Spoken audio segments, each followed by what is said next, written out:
के भएछ बुढालाई भने को मित बाबु आयो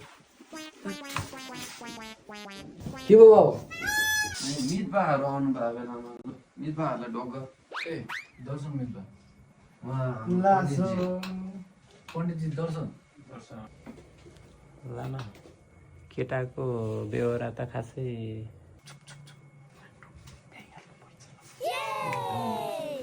लमिज्यो अब धेरै लामो कुरा गर्नु भन्दा पनि तपाईँ हामी सबै मिलेर केटीको घरतिर जाने कुरा भयो। होइन हौ बाउ केटीको घर जाने कुरा छ त अनि केटी चाहिँ कसको लागि तिम्रै लागि हेरेको हो त हामीले यत्रो दुःख गरेर ल बरु गइहाल्नुपर्छ होला हौ।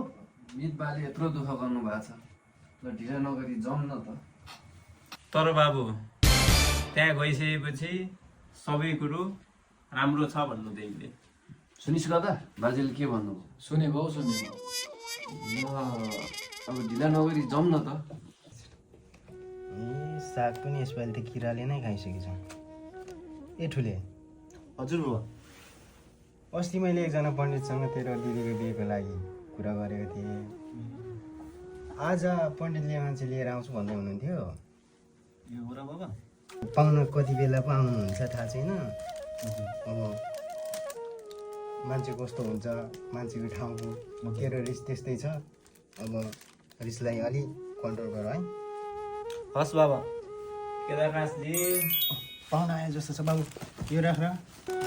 ओहो पण्डितजीहरू आउनु भइसकेछ। नमस्कार है सबैजनालाई हजुर। नमस्कार नमस्कार आउनुहरू आइसक्नु भयो गुन्द्री ल्याले ठुले।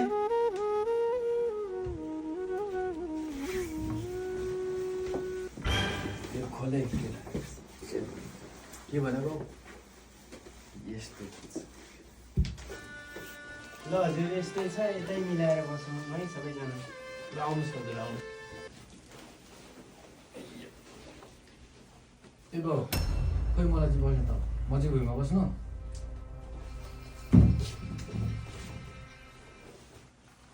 नमस्ते हजुर। अब छोरीको बिहे जस्तो कुरा हजुर अब हजुरहरूले त राम्रै भन्नुभयो। अब बाबुको बानी बिहोरो पो एकदम सज्जन हजुर। यस्तो केटा यति गतिलो छ नि हजुर। अहिले अलिकति मिस्टेक भएको हो हजुर। एकदमै गतिलो सुगुनले भरि बोल्न। कहाँ यस्तो केटालाई मेरो दिदी दिएर हुन्छ अन्त्य